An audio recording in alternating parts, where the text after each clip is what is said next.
Bismillahirrahmanirrahim. Assalamualaikum warahmatullahi wabarakatuh. Innal hamdalillahi nahmaduhu wa nasta'inuhu wa nastaghfiruh wa na'udzu billahi min shururi anfusina wa min sayyiati a'malina. May yahdihillahu fala mudilla lahu wa may yudlil fala hadiyalah. Asyhadu an la ilaha illallah wa asyhadu anna Muhammadan abduhu wa rasuluh. Allahumma salli ala Muhammad wa ala ali Muhammad, amma ba'd.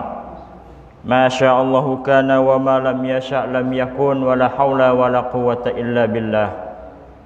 Fa inna khairal hadithi kitabullah wa khairal hadi hadi Muhammad wa syarrul umuri muhdatsatuha wa kullu bid'atin dhalalah. Wa qala Allah ta'ala fi kitabihil karim, a'udzu billahi minasy syaithanir rajim. Ya ayyuhalladzina amanu taqullaha haqqa tuqatih wa la tamutunna illa wa antum muslimun. Wa qala an-nabiy sallallahu alaihi wasallam, ittaqillaha haitsuma kunta wa atbi'is sayyi'atal hasanata tamhuha wa khaliqin nas bi khuluqin hasan. Sadaqallahul azim wa sadaqa Rasulullah sallallahu alaihi wasallam. Hadirin ma'asyiral muslimin, sidang majelis subuh yang dimuliakan Allah Subhanahu wa taala. Alhamdulillah, dengan segala karunia yang Allah Subhanahu wa taala berikan, pada pagi hari ini kita dapat sama-sama mendirikan salat subuh secara berjamaah.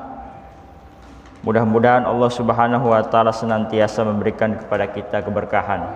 Amin ya rabbal alamin. Salawat dan salam semoga senantiasa tercurah atas Nabi Muhammad Rasulullah sallallahu alaihi wasallam. Semoga tercurah atas keluarganya, para sahabatnya, dan kepada para pengikutnya. Mudah-mudahan kita termasuk dalam golongan umatnya hingga akhir zaman. Hadirin ma'asyiral muslimin yang dimuliakan Allah Subhanahu wa taala, kami wasiatkan kepada kita semua untuk selalu senantiasa meningkatkan kualitas iman dan takwa kita kepada Allah Subhanahu wa taala. Karena ini merupakan salah satu tolok ukur kita sebagai orang yang beriman, yang senantiasa diserukan oleh Allah Subhanahu wa taala agar selalu kita meningkatkan kualitas iman dan takwa kita kepada Allah. Karena ketakwaan ini merupakan kemuliaan yang Allah Subhanahu wa taala berikan kepada makhluk yang senantiasa beribadah kepada Allah Subhanahu wa taala. Hadirin ma'asyiral muslimin rahimakumullah. Tema dalam kesempatan pagi ini akan saya sampaikan mengenai masalah Al-Aqsa dan Palestina. Kenapa kita harus membicarakan soal masalah Masjidil Aqsa dan Palestina? Karena ini merupakan hal yang penting sebagai muslimin untuk kita pahami, dan juga kita harus mengerti betul mengapa masalah Masjidil Aqsa dan Palestina ini senantiasa terus-menerus digaungkan oleh orang-orang yang senantiasa mencintai Allah dan Rasul-Nya. Hadirin ma'asyiral muslimin rahimakumullah. Kalau kita bicara masalah Palestina, pasti tidak lepas dengan Masjidil Aqsa. Begitupun sebaliknya. Kalau kita bicara soal Masjidil Aqsa, pasti tidak lepas kita akan bicara soal Palestina. Karena Masjidil Aqsa berada di dalam negara Palestina. Negara Palestina ini merupakan salah satu negara yang pada saat ini masih dalam kondisi terjajah dalam cengkraman Zionis Yahudi, ya. Zionis Yahudi itu negara yang terbentuk yang kurang lebih pada tahun 1948 negara Israel itu berdiri.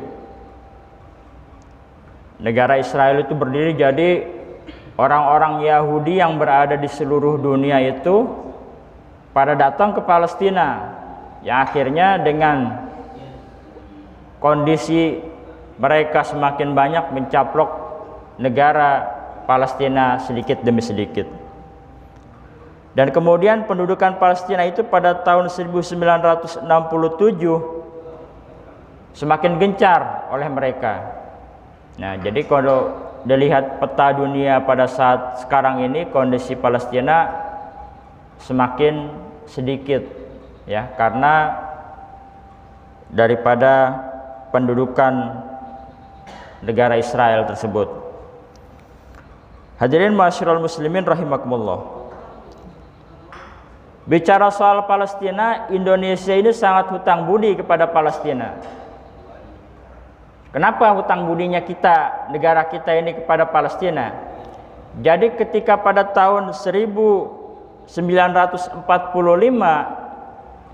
negara kita memproklamasikan kemerdekaannya, ya, kita kan dijajah sama Belanda itu kurang lebih 350 tahun menurut catatan sejarah.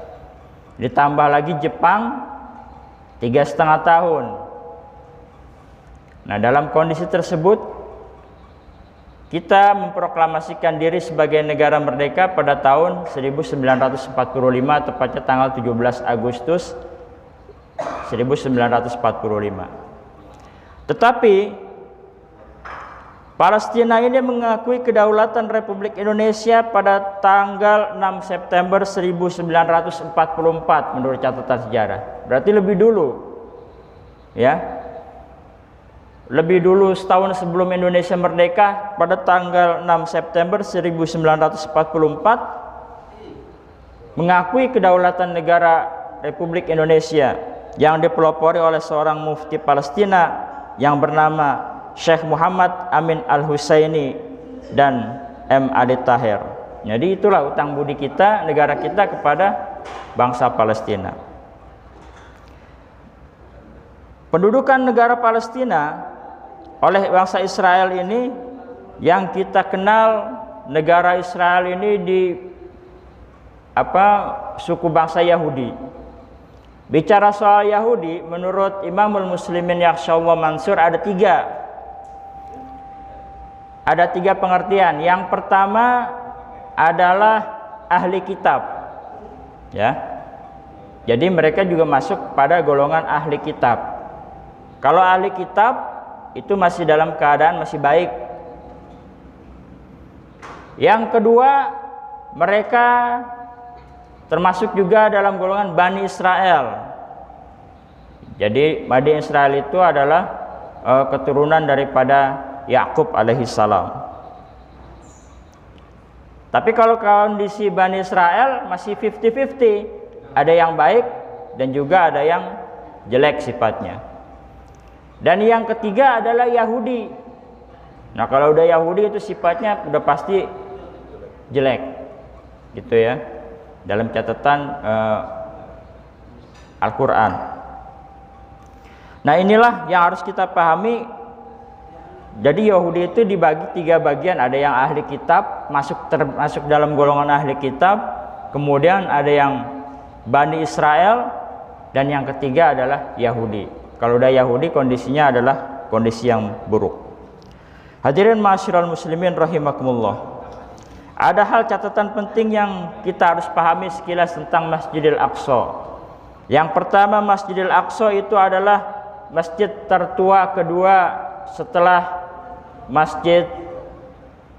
Masjidil Haram di Mekah. Jadi masjid kedua tertua di dunia setelah Masjidil Haram. Hal ini berdasarkan hadis Rasulullah SAW yang diriwayatkan oleh Bukhari. Abu Dzar meriwayatkan bahwa ia bertanya kepada Nabi SAW, "Wahai Rasulullah, masjid mana yang pertama kali dibangun di permukaan bumi?" Kemudian Rasulullah SAW bersabda, "Al-Masjidil Haram," yang berada di Mekah. Kemudian saya berkata, "Yang mana yang dibangun selanjutnya?" Kemudian Rasulullah SAW dia menjawab, "Masjidil Aqsa yang berada di Yerusalem." Kemudian saya berkata atau bertanya ya kepada Rasul, apa periode konstruksi antara keduanya? Kemudian beliau Rasulullah SAW bersabda 40 tahun. Dia menambahkan, dimanapun waktu sholat datang, lakukan sholat di sana, karena hal terbaik adalah melakukannya, yaitu mempersembahkan sholat dengan tepat waktu.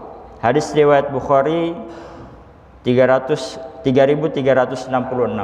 Jadi Masjidil Aqsa itu adalah masjid yang tertua di dunia setelah Masjidil Haram. Kemudian Masjidil Aqsa merupakan salah satu kiblat pertama umat Islam ketika kita belum menghadapkan kiblat itu ke Mekah, ke Ka'bah.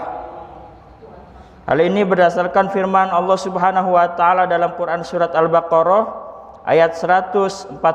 Allah Subhanahu wa taala berfirman, A'udzu billahi minasyaitonir rajim.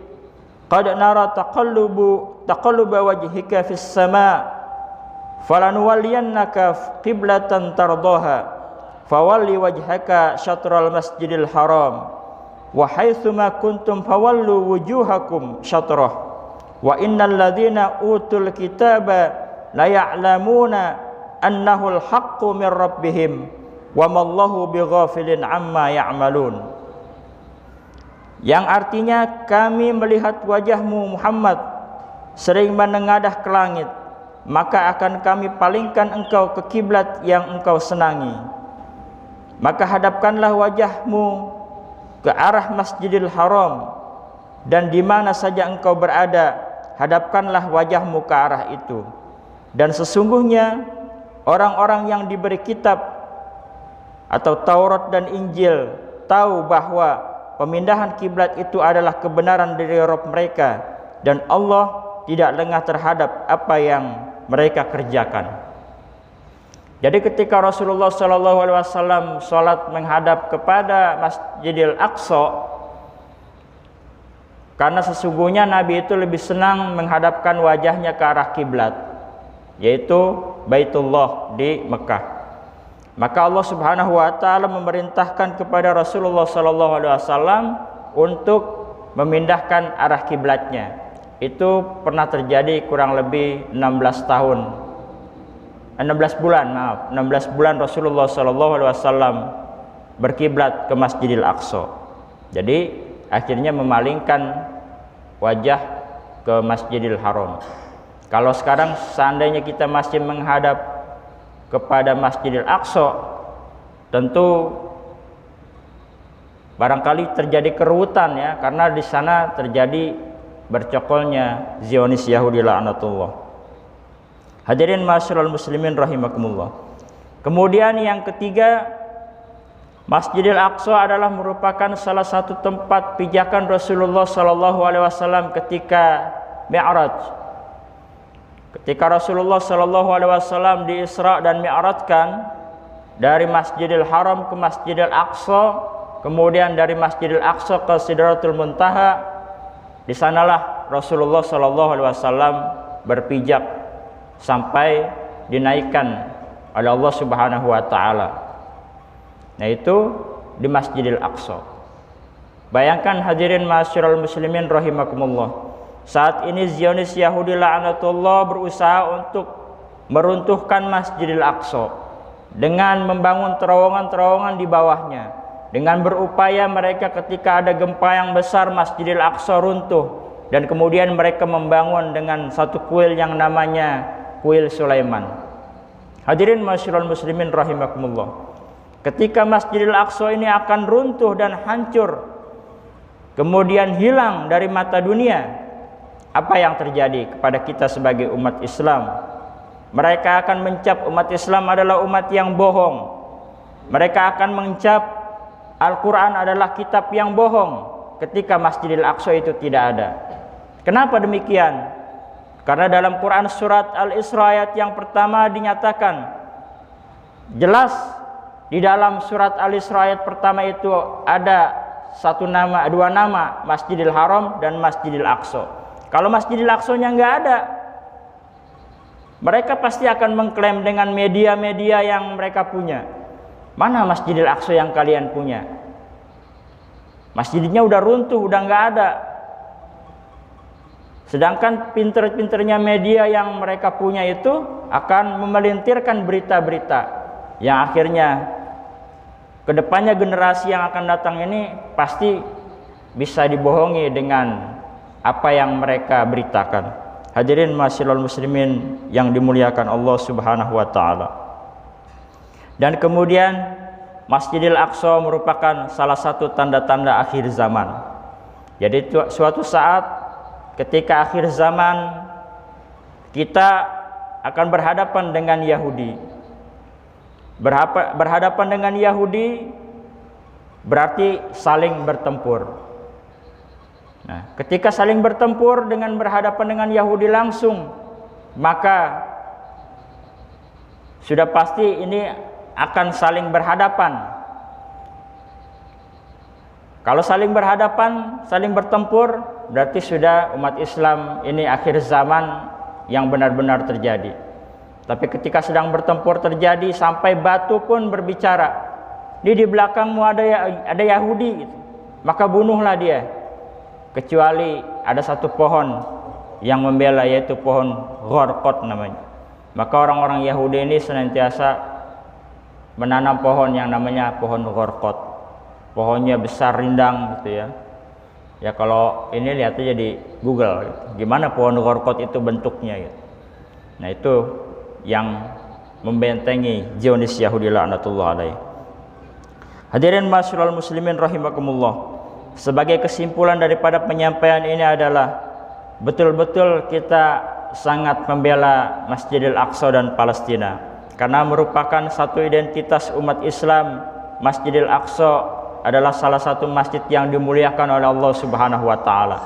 Rasulullah sallallahu alaihi wasallam bersabda, "La tashaddu rihal ila salasati masajid." Janganlah kalian berpayah-payah melakukan perjalanan kecuali kepada 3 masjid. Yang pertama Al-Masjidil Haram, yaitu Masjidil Haram di Mekah Al-Mukarramah.